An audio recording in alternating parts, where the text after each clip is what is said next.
Good morning, my name is Kathleen Maurice. Now, who here has ever watched anime before? Hey. Okay, actually, quite a few. Okay. Well, for those who have not, I hope you open your eyes to the world of anime today. And for my fellow otaku, I hope you learned a little something new. Now, first and foremost, what is anime? Anime is actually the Japanese term for animation. Now, anime isn't the abbreviation of the English word animation. It actually refers to all form of cartoon media or animation that actually happens inside or whatever kind of animation they get from other places. However, outside of Japan, the term anime has actually now come to mean animation made in Japan. Now, the emergence of anime happened around the midst of World War I. The first anime was released in 1917 by Shimokawa Oten, and that it was a film that was less than 5 minutes long. Now, these stop-motion silent films were actually made with chalk and a board. They actually had to stop and redraw in between takes to actually make the entire film. Now, manga artist Oten Shimokawa, Jui Koichi, and painter Tsuruto Kitama all took advantage of this new medium that was emerging, where they were actually responsible for the first abundance of anime films made during the time. Now, this actually earned them the nicknames the fathers of anime. Now, like anything, anime evolved through time, and technological advancements were made to the medium. During the 1930s and the 1940s, Kenzo Mosaka debuted the first anime with actually synced, pre-recorded voices, moving anime away from silent films altogether. Not only that, anime actually transitioned from chalk to celluloid prints, giving color and life to anime itself.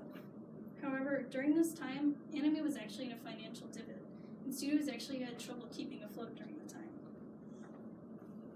But soon, anime films actually came across a new way to make money. And anime went from entertainment to being used for actually propaganda in World War II. This allowed studios to actually gain funds to actually properly survive during the times.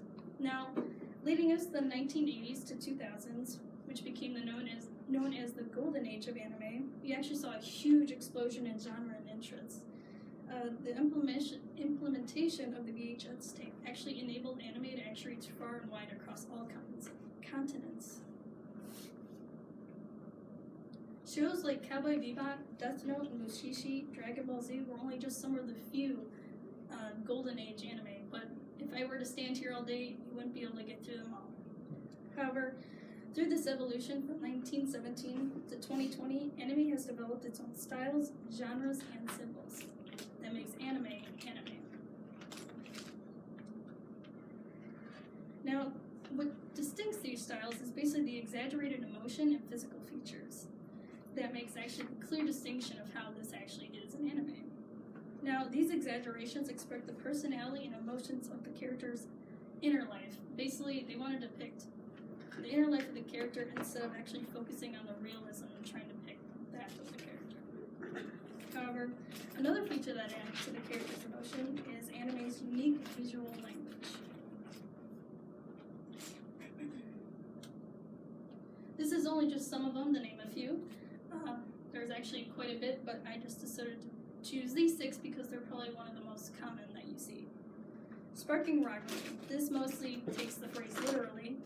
Character conflict is so strong that actually a spark collides between the two, actually indicating that they'll probably fight sometime in the future. Now, the popping vein, usually a show of irritation or anger in a comedic way, because usually when someone gets angry, blood pressure rises, veins start pulsing. Pretty common. Now, the bleeding nose, probably a little bit more weird to describe. It's basically a censor or PG way of saying representing a perverseness or sexual arousal within a character. Next, we have the abstract background patterns. This emphasizes characters' feelings, and varies based on context. Next, we have the colored lines. There's 2 types actually. There's red vertical lines, which typically mean embarrassment. We have blue wavy lines that show awkwardness, depression, or sadness. Next, we have speed lines, which is most usually used for comedic effect or to accent an intense action or emotion. Now, finally, I hope I have opened your eyes to the amazing world of anime and how it came to be and where it is today. For lack of a better term, I hope I popped your anime cherry today.